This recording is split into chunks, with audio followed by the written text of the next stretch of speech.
Irmãos, finalmente chegamos ao final do livro do profeta Daniel. A jornada foi longa, mas particularmente estudando esse livro, fui altamente enriquecido espiritualmente. Então, estou dando um testemunho pessoal. Deus me falou muito ao coração através dos estudos que fiz no livro do profeta Daniel, e eu o fiz para que também pudesse ensinar à igreja. Esse é o último capítulo, o capítulo de número 12, é o registro do tempo do fim, finalmente.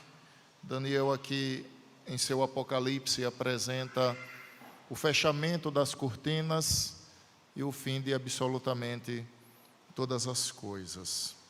E preciso trazer à memória dos irmãos algumas coisas que tenho dito, sempre lembrando a vocês que o livro do profeta Daniel é conhecido como o Apocalipse do Antigo Testamento.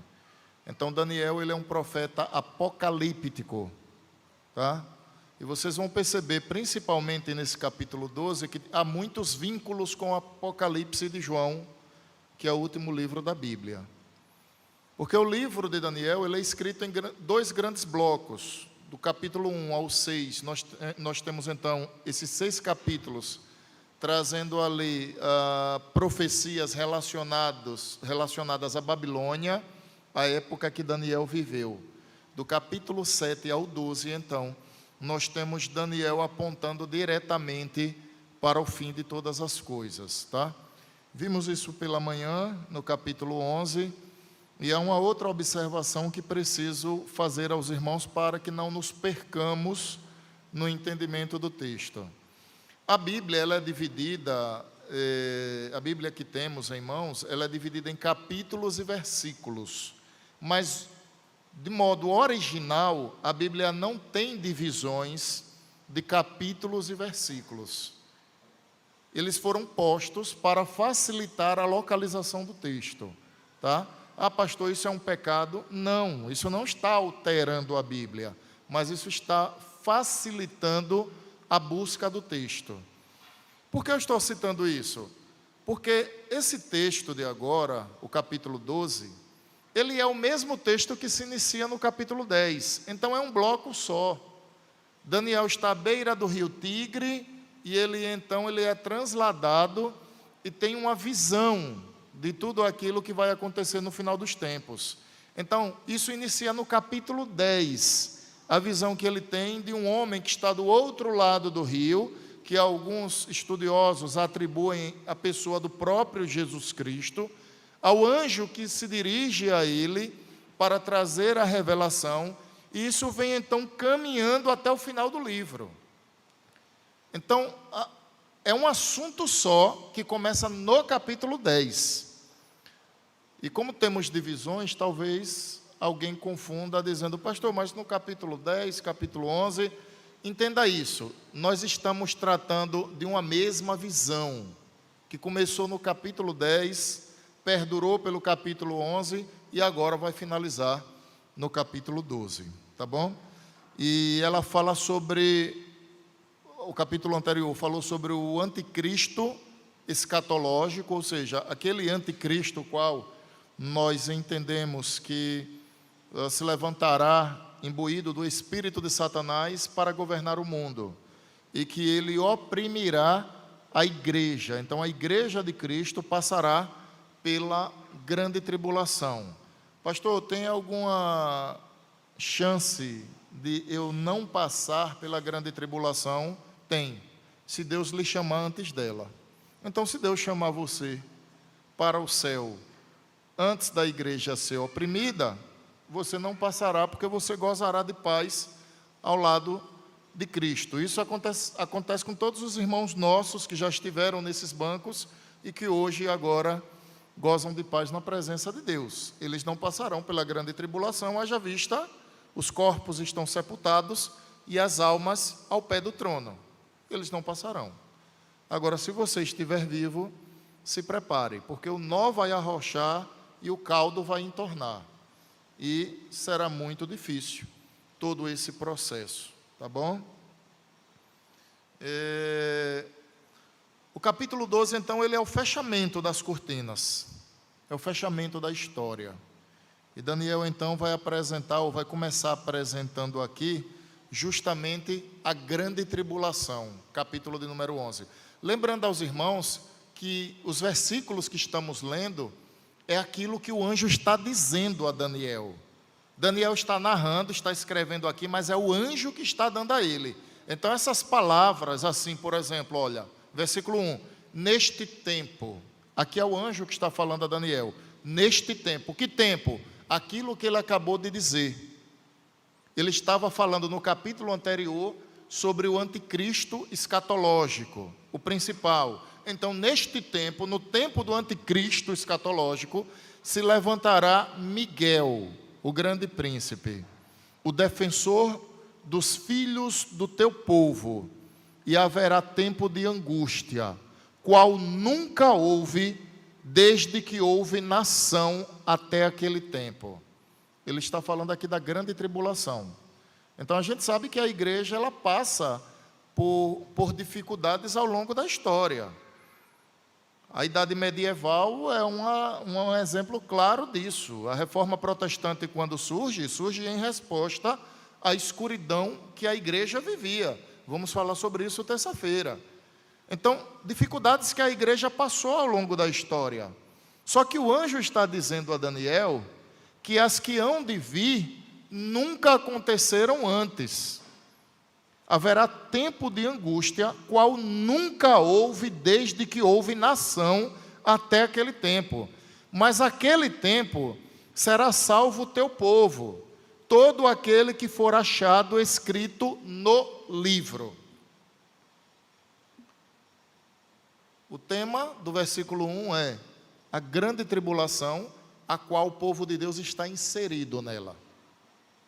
Mas, curiosamente, o anjo também notifica que haverá salvação em meio a toda aquela calamidade para aqueles cujos seus nomes estão escritos no livro.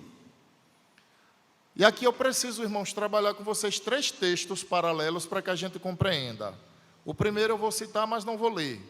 O capítulo 13 de Marcos tem um registro do sermão escatológico do Senhor Jesus. Lá Jesus diz que os dias da grande tribulação, eles foram abreviados por Deus. Ou seja, o Senhor encurtou os dias do sofrimento. E por que Ele fez isso? Porque senão ninguém seria salvo. E Ele o fez por amor aos eleitos.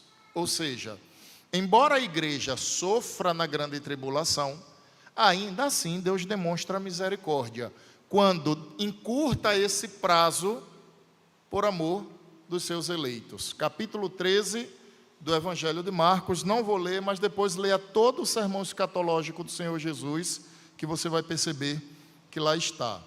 Mas há 2 textos que eu quero citar e ler com os irmãos. O primeiro deles, quando o anjo faz a afirmação de que todo aquele que tiver seu nome escrito neste livro, esse será salvo. A pergunta é, que livro o anjo se refere? Apocalipse, capítulo de número 20, verso de número 5. Apocalipse 20, verso de número 5.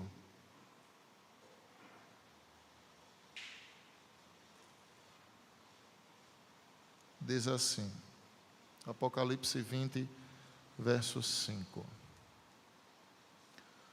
Os restantes dos mortos não reviveram até que se completasse os 1000 anos. Esta é a primeira ressurreição. Bem-aventurado e santo é aquele que tem parte na primeira ressurreição. Sobre esses, a segunda morte não terá autoridade. Pelo contrário, serão sacerdotes de Deus e de Cristo, reinarão com ele os 1000 anos. Apocalipse 20, de 12 a 13, diz assim: Vi também os mortos, os grandes e os pequenos, postos em pé diante do trono. Então se abriram livros. Ainda outro livro, o livro da vida, foi aberto. E os mortos foram julgados segundo as suas obras, conforme o que se achava escrito nos livros. Deu o mar os mortos que nele estavam, a morte e o além entregaram os mortos que neles haviam, e foram julgados um por um, segundo as suas obras. Então a morte e o inferno foram lançados para dentro do lago de fogo. Esta é a segunda morte, o lago de fogo. E se alguém não foi achado escrito no livro da vida, esse foi lançado para dentro do lago de fogo. Ou seja, o livro que o anjo está se referindo a Daniel, no capítulo 12, verso 1, o qual serão salvos aqueles cujos nomes está escrito no livro, é o livro da vida. O livro da vida é aquele livro que está o nome de todos os eleitos de Deus, de todos aqueles que creram no Evangelho, que pela fé receberam a Cristo como seu único e suficiente Salvador, e, portanto, os seus respectivos nomes estão registrados nos céus. Não há absolutamente ninguém que entrará no céu sem que o seu nome esteja nesse livro. Daí o nome, livro da vida. Por isso que o anjo diz isso a Daniel. O que o anjo está dizendo é: olha, Daniel, haverá uma tribulação que jamais o mundo provou. Nenhuma nação enfrentou essa tribulação. Aí você vai em Marcos, no sermão profético, Jesus diz assim: Deus abreviou o tempo do sofrimento por amor aos eleitos, senão ninguém seria salvo. É muito sofrimento. Quando você vai em Apocalipse, lá está dizendo: aqueles que o nome foi escrito no livro da vida, esses não serão julgados, eles não sofrerão condenação. Então, quando o anjo diz isso a Daniel, ele está dizendo que há esperança no dia da grande tribulação para o povo de Deus. E a esperança consiste em dois fatores. Primeiro, no fato de ser povo de Deus, que ainda que Deus permitindo o sofrimento, Ele abrevia o tempo para poupar os seus eleitos, mas eles vão sofrer. Observem que Deus não engana ninguém, irmãos. A Bíblia diz que Deus não é homem para que minta, nem filho do homem para que se arrependa. A Escritura é sagrada, é santa e é verdadeira. É o que eu tenho dito: a maior imbecilidade do homem é desprezar a Escritura sagrada. Porque a Escritura sagrada, ela é mais importante que o jornal do dia. O jornal do dia, ele só traz notícias do presente e no máximo do passado. A Escritura apresenta todo o passado que foi escrito por Deus, a providência no presente, e ainda diz: olha, se preparem, porque no futuro é isso aqui que vai acontecer. Então, de fato, a maior tolice do homem é desprezar as verdades santas de Deus. Segundo, verso de número 2. Daniel agora vai ouvir falar da ressurreição. É a primeira vez que Daniel recebe a mensagem que no dia final haverá ressurreição. Olhem o que diz o verso 2. Muitos dos que dormem no pó, ou seja, aqueles que estão mortos fisicamente, né? Muitos dos que dormem no pó da terra ressuscitarão, uns para a vida eterna e outros para vergonha e horror eterno. Ou seja, a ressurreição, ela não é apenas para a salvação do povo de Deus, mas é também para a condenação dos ímpios. A ressurreição, ela aponta para a glória de Deus. Deus será glorificado no último dia. Só que costumamos imaginar que Deus é glorificado apenas quando algo bom acontece. Quando um ímpio é condenado, Deus está sendo glorificado. E aí você vai me perguntar: mas como, pastor? No exercício da sua justiça. Vocês lembram de Lázaro, O Lázaro que me refiro não é Lázaro da Bíblia, mas é Lázaro que acho que há uns 2 anos atrás era o terror lá, eu acho que era Coqueirinho o nome, se eu não estiver enganado. E que Lázaro invadia as casas, estuprava, pintava, bordava, e a polícia estava com sangue nos olhos e gosto de gás na boca para pegá-lo. Vocês devem lembrar, é muito recente essa passagem. Lázaro atirou contra a polícia, e a polícia, se defendendo, então fez dele uma peneira. Certamente que todo o Brasil vibrou com aquilo, porque dentro de nós há um senso de justiça que nos deixa indignados com algumas coisas. Mas deixa eu mudar um pouco a história para você entender onde eu quero chegar. Imagine que Lázaro não tivesse sido morto. Ele foi capturado e foi levado, portanto, ao tribunal do júri. E ele vai ser julgado. E a sentença é a seguinte: Lázaro, você está perdoado por todos os crimes que você cometeu. Você não será condenado. Você é um homem livre, porque a justiça resolveu lhe perdoar. O que é que você diria desse meritíssimo? Sabe o que é que você diria?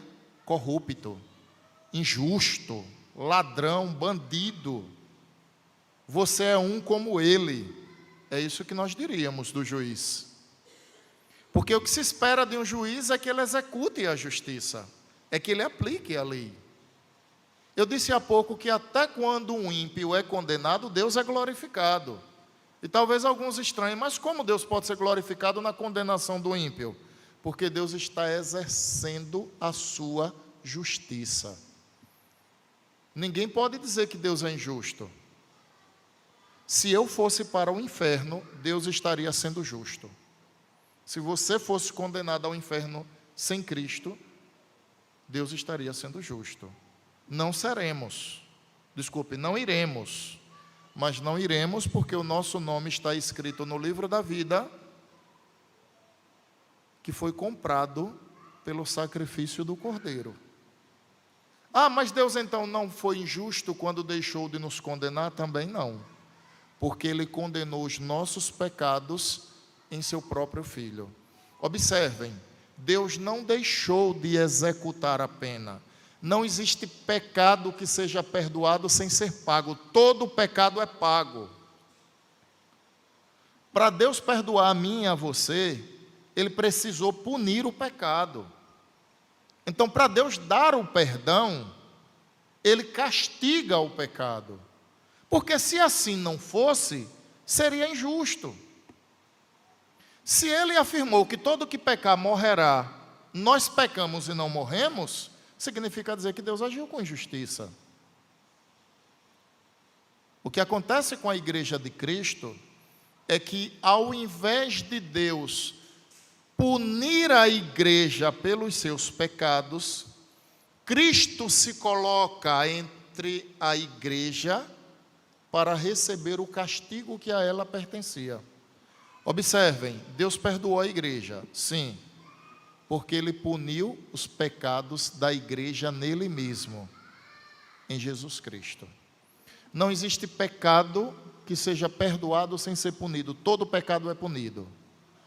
Ou em Jesus Cristo, ou no inferno.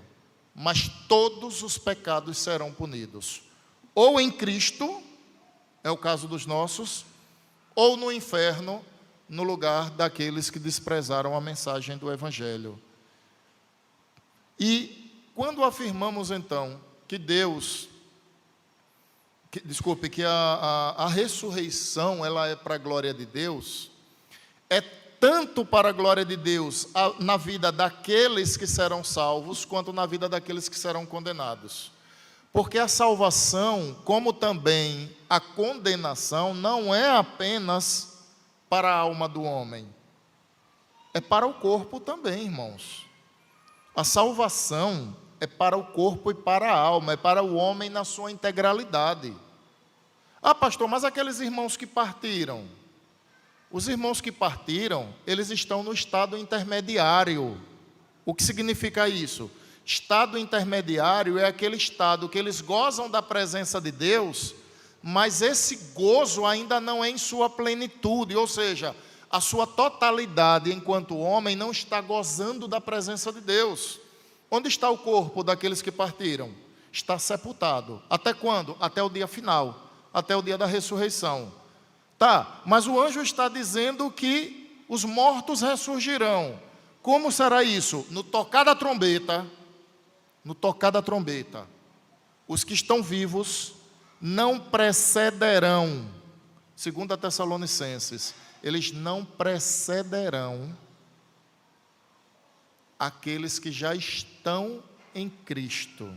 Ou seja, todo crente que morreu, eles virão com Cristo para que ressurjam dentre os mortos e finalmente os seus corpos e as suas almas, sendo glorificados, gozem eternamente da presença de Deus. Paulo vai dizer: nós de modo nenhum precederemos aqueles que já se foram, porque os que se foram voltarão com Cristo, eles serão glorificados. Apocalipse diz que diuturnamente, palavras minhas, diuturnamente, constantemente, as almas que estão ao pé do trono, elas estão a clamar para que Jesus volte o quanto antes. O que deveria ser também um desejo da igreja, viu, irmãos? É curioso os crentes da atualidade. Se eles não disserem que não gostariam que Jesus voltasse, é só para não passar vergonha. Porque tem muito crente na atualidade que vive como se Jesus não fosse voltar. E a bem da verdade, nem deseja essa volta. Sendo bem honesto, nem desejam essa volta. Querem viver assim na maior tranquilidade do mundo, quando as almas estão maranata. Ora, vem, Senhor Jesus. Retorne, resgata a tua igreja, o teu povo. Porque, irmãos, não há como um cristão gozar da presença de Deus na sua alma, sabendo que há uma promessa para que goze na sua integralidade e ele não deseje desfrutar essa bênção completamente. Não há como. O que eu estou falando a vocês nessa tarde e noite é algo tão profundo que nem a minha mente nem a sua consegue imaginar. A grandeza da glória, da majestade, da santidade, da beleza, formosura, da realeza que essas almas gozam ao pé do trono de Deus.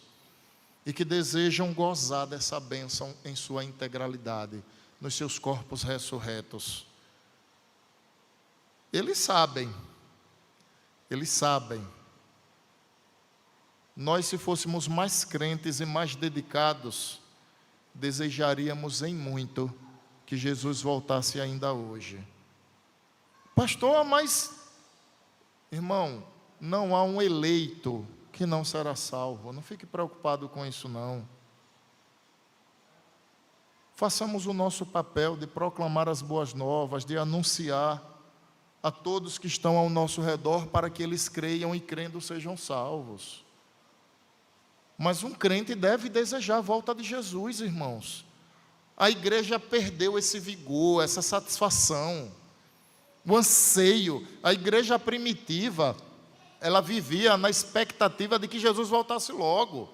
Eles não tinham apego a nada. A gente aqui não, me dê, é meu, me dê para cá. A gente briga, a gente discute, desentende, vive em função do dinheiro. Porque cada dia que passa, nós somos mais humanos do que espirituais.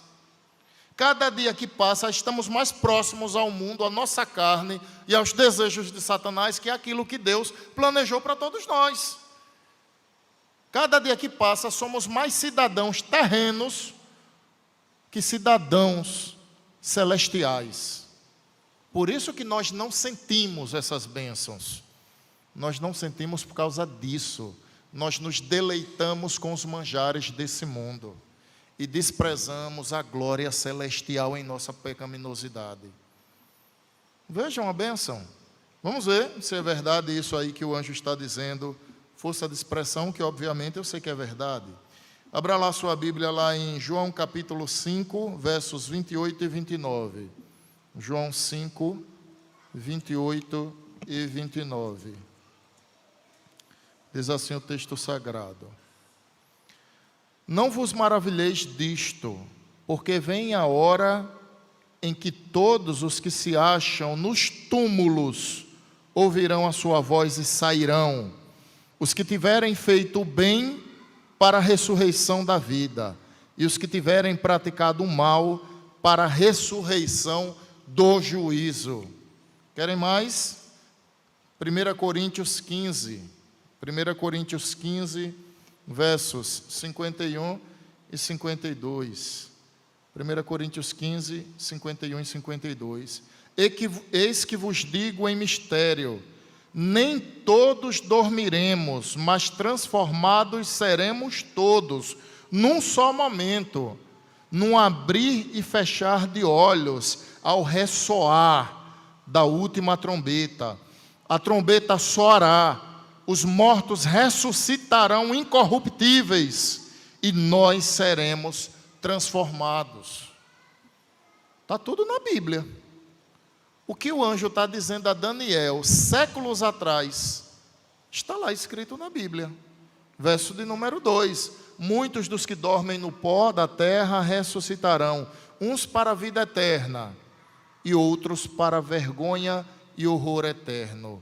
Os que forem sábios, pois, resplandecerão com o fulgor do firmamento, e os que a muitos conduzirem à justiça, com as estrelas, sempre e eternamente. Ele está falando da glorificação, né?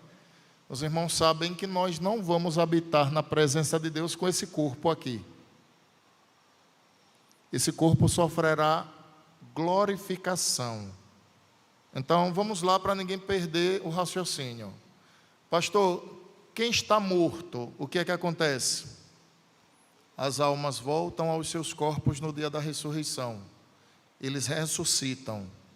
E esse corpo que agora está com a alma será glorificado. Jesus, quando subiu aos céus, o seu corpo foi glorificado. Então, os nossos corpos também serão glorificados. E se mortos não estivermos? Se Jesus voltar nesse momento? Se Jesus voltar nesse momento, o seu corpo vai sofrer a glorificação.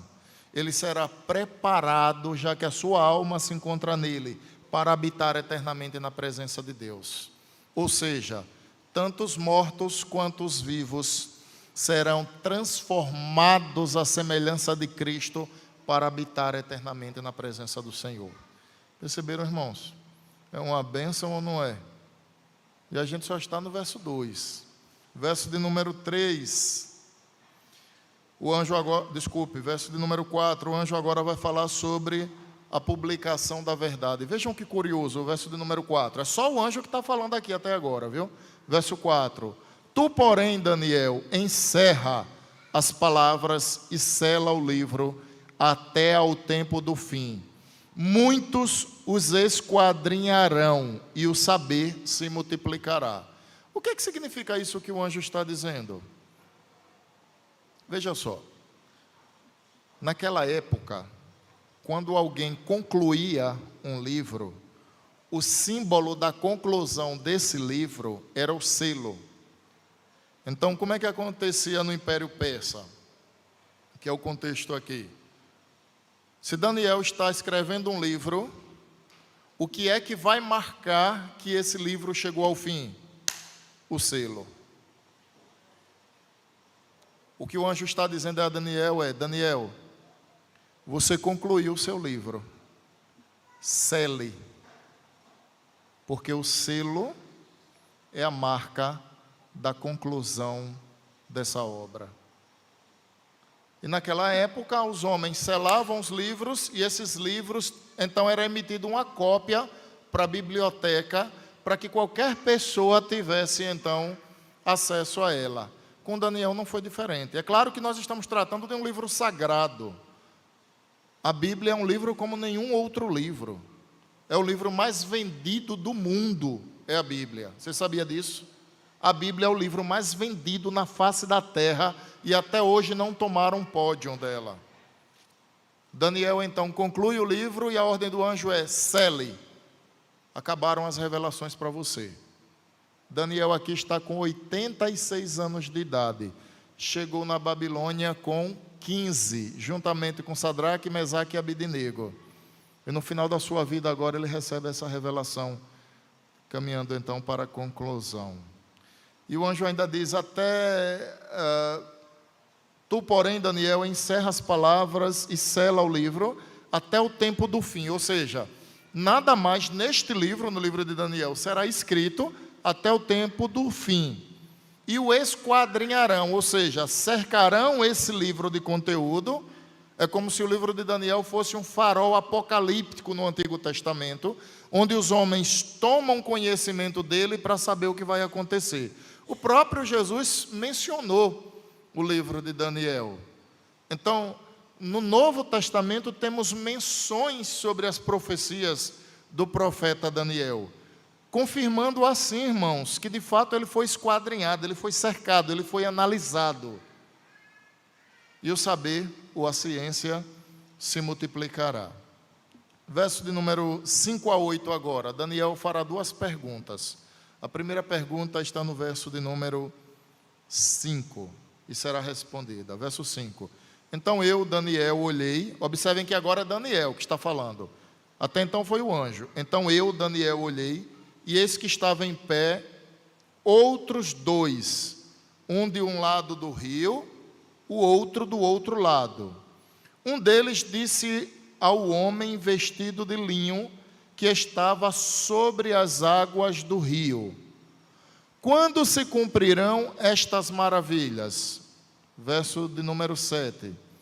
Ouvi o homem vestido de linho que estava sobre as águas do rio, quando levantou a mão direita e a esquerda ao céu, e jurou, por aquele que vive eternamente, que isso seria depois de um tempo, 2 tempos e metade de um tempo. E quando se acabar a destruição do poder do povo santo, estas coisas todas se cumprirão. O que é que significa aqui? Dentro da visão que Daniel está tendo, porque nos parece que há um homem vestido de linho fino, tá? Isso está registrado lá no capítulo 10, tá? Que a princípio ele está do outro lado do rio, onde alguns estudiosos vão entender que aquela é uma manifestação, é uma cristologia, ou seja, é o próprio Cristo aparecendo, mas há anjos que tratam com Daniel também. E há uma pergunta, alguém pergunta ao homem: quando tudo isso acontecerá? Prestem atenção o que ele faz lá no meio do rio. Ele levanta uma mão, a mão direita. Sabe o que significa levantar a mão direita nesse contexto? Jurar solenemente. Pastor, e quando levanta as duas mãos? Por 2 vezes ele está jurando solenemente. É como se ele estivesse dizendo: é certo como Deus vive, que absolutamente tudo isso neste livro vai acontecer. E Daniel, que tem um entendimento sobre isso, ele faz a leitura comportamental daquilo que está sendo dito. Porque, segundo o relato, o homem levanta uma mão, levanta a outra e faz o juramento solene de todos esses acontecimentos. O que, irmãos, traz ao nosso coração a convicção de que a palavra de Deus não falha. É por isso que muitas vezes a gente precisa lamentar, porque somos crentes e vivemos como se não fôssemos. Parece que a gente duvida da palavra de Deus, ou guarda em nosso coração algum receio sobre as verdades dela. Eu dizia pela manhã, as verdades dela não, desculpe, guarda algum receio sobre ela, porque toda ela é verdade. Mas eu dizia pela manhã que o homem, ele vive procurando saber do futuro. Então ele vai lá atrás de um cartomante, ele vai atrás de pessoas que dizem fazer leitura sobre o futuro, sobre ler a mão e etc. e tal. A palavra de Deus está falando sobre o passado, o presente e o futuro. Os cartomantes erram. E o homem, na sua estupidez, ele prefere dar ouvidos a outros homens que ouvir aquele que solenemente jura que absolutamente todas essas coisas vão acontecer. Não tenha você dúvidas que Jesus vai voltar. Se você é crente de verdade, você não apenas deve ter convicção dessa palavra, como você deve pregá-la para todos os homens. Porque o arrependimento, ele não pode acontecer depois da morte, porque não tem valor nenhum. E ele não pode acontecer depois do soar da primeira trombeta. O que eu quero dizer é, aquele que deve se arrepender, e são todos os homens, devem se arrepender antes que feche os olhos nessa terra, ou que ressoe a primeira trombeta. É isso que eu quero dizer, irmãos. Verso de número 5 a 8. Mas há uma outra observação ainda a ser feita. Eu ouvi, porém não entendi. Então disse, meu Senhor, qual será o fim destas coisas? Daniel viu toda a cena, ele sabe o significado de levantar a mão direita e levantar a mão esquerda, mas ele pergunta, meu Senhor, qual será o fim dessas coisas? Essa é a segunda pergunta. A resposta então vai nascer nos versículos seguintes.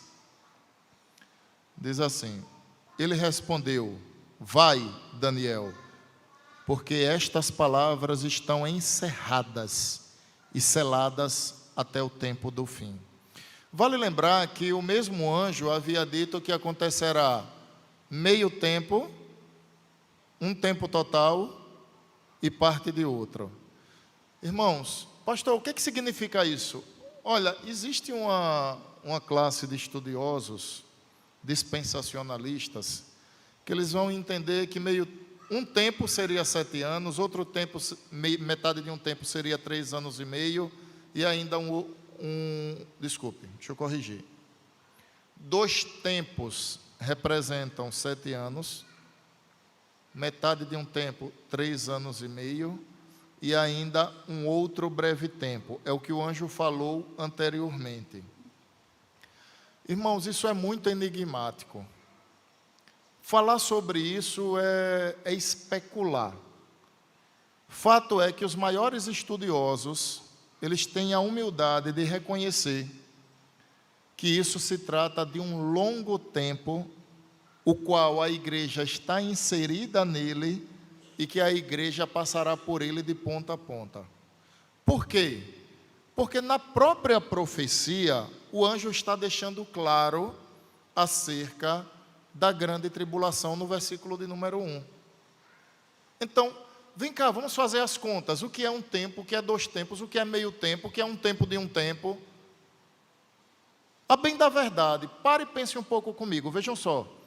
Daniel revelava sonhos, Daniel profetizava, Daniel por várias vezes foi chamado no próprio Império Babilônico para dizer o significado das coisas.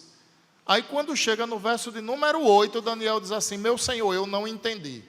Irmãos, vamos ser sensatos, vamos ser honestos. Se Daniel, que estava vendo tudo aquilo, estava ouvindo, presenciando, se Daniel trouxe na Babilônia as revelações de Deus, ele chega agora para o anjo e diz, meu Senhor, eu não entendi. Você acha que eu e você vamos ter a capacidade de compreender isso? De ficar especulando, mas vem cá, o que é meio tempo, o que é um tempo de um tempo, o que é 2 tempos, o que é um tempo e meio? Os estudiosos são unânimes, em especial os amilenistas, de compreender que isso se refere a um longo tempo, porque a literatura apocalíptica, ela é recheada de linguagem simbólica. Pela manhã, por exemplo, eu dizia que tem muito crente com medo do sinal da besta, que será posto na testa e na mão. Então, quando surgiu o código de barras nos supermercados, nos produtos, aí os crentes diziam, eita, chegou agora a marca da besta. Vão pôr código de barras na mão e na testa. Pensavam. Até hoje ninguém pôs código de barra em gente. Depois surgiu, então, os chips de telefone celular. Talvez você que é mais jovem não saiba, mas não foi sempre que telefone celular teve chip. Chip é algo muito moderno no telefone celular. Quando surgiu o chip, aí começou a conversa. A marca da besta será o chip posto sob a pele. Até hoje ninguém fez isso. Depois o cartão de crédito.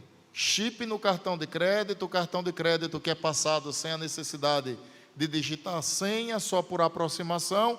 E aí observem, sempre as pessoas estão tentando identificar a marca da besta. Então é código de barra, chip, é isso, é aquilo, é vacina, é não sei o quê. E até hoje ninguém identificou a marca da besta. Por um erro de compreensão. A Bíblia diz que será posto na testa e na mão. Marca da besta é o pensamento do anticristo, testa, e a ação do anticristo, mão, o procedimento. Então, aqueles que terão a marca da besta são aqueles que pensarão como o anticristo e como ele agirá. Você percebeu aí a linguagem simbólica? Então, como é que a gente vai pegar agora metade de um tempo, 2 tempos, outra metade de um tempo, e a gente vai tentar decifrar tudo isso? O próprio Daniel está afirmando no versículo 8: eu ouvi, porém não entendi. Então eu disse: meu Senhor, qual será o fim destas coisas? Ele respondeu: vai, Daniel. Observe a resposta dele: vai, Daniel, porque estas palavras estão encerradas, seladas até o tempo do fim. Daniel, ponto. Ponto. E aí? Verso de número 11. Depois do tempo em que o sacrifício diário for tirado e posta a abominação desoladora, haverá ainda 1290 dias. Aqui é uma outra simbologia, viu, irmãos? Não dá para você ficar pensando assim: meu Deus, espera aí, deixa eu ver aqui, eu nasci tal ano. Não, Jesus subiu por volta do tal ano. Se você for fazer a conta assim, você já vai perceber que tem muito mais dias relacionados ao Senhor Jesus Cristo. Então a conta já não fecha novamente. Então, 1290 dias. Bem-aventurado o que espera e chegará até 1335 dias. Tu, porém, segue o teu caminho até o fim, pois descansarás e ao fim dos dias levantarás para receber a tua herança. Irmãos, é como se o anjo dissesse a Daniel assim: Daniel, a revelação chegou ao fim. Põe o ponto final. O que você precisava saber já foi dito. O que você precisa saber agora é o seguinte: descanse. Descanse. Siga o seu caminho até o fim. E no fim dos dias, te levantarás para receber a tua herança. Daniel ia se levantar de quê, se ele não estava deitado? Daniel vai se levantar de quê?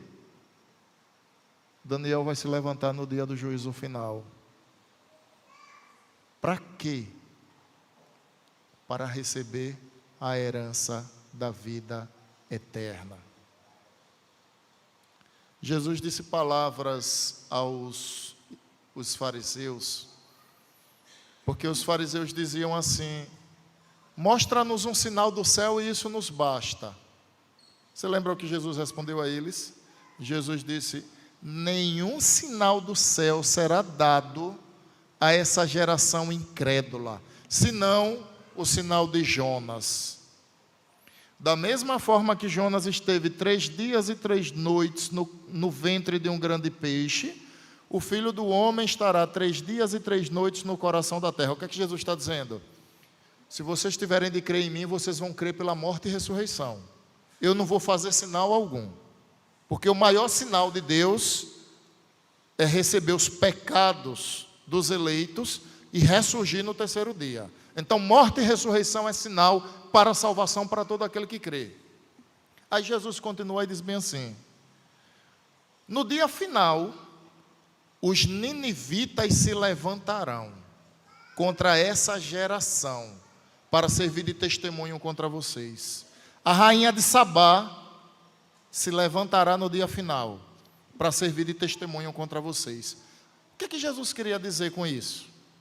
Vejam só, qual era o problema ali? Eu já estou caminhando para o final, irmãos. Qual era o problema ali? O problema era o seguinte: os fariseus chegaram para Jesus e disseram: Senhor, me mostre um sinal que eu acredito que tu és Deus. A resposta de Jesus foi: eu não vou dar sinal nenhum. O sinal que vocês verão sou eu morto e ressurreto. Agora, eu digo a vocês que são descrentes, que no dia do juízo final, os ninivitas vão servir de testemunha contra vocês, e da rainha que veio do sul também servirá. O que é que aconteceu com os ninivitas? Eles são aquele povo que Jonas pregou o evangelho e eles creram. Eram ímpios, perversos, cruéis. Eles eram tão maus que eles abriam as barrigas de mulheres grávidas e retiravam a criança. Aqueles povos que eram capturados pelos ninivitas sofriam isso. Eles colocavam um anzol no céu da boca dos seus capturados e saíam no meio da cidade puxando a cavalo. As pessoas com anzol no céu da boca, furando o crânio. Jonas disse: não vou pregar não o evangelho para esse povo. Deus faz Jonas ser engolido por um peixe. Capítulo 2, Jonas confessa seu pecado. O grande peixe vomita Jonas à beira da praia. Jonas vai pregar para os ninivitas. Prega uma mensagem toda torta, porque Jonas já chegou dizendo: olha, em 3 dias Deus vai acabar com todo mundo. Esse é o final da mensagem.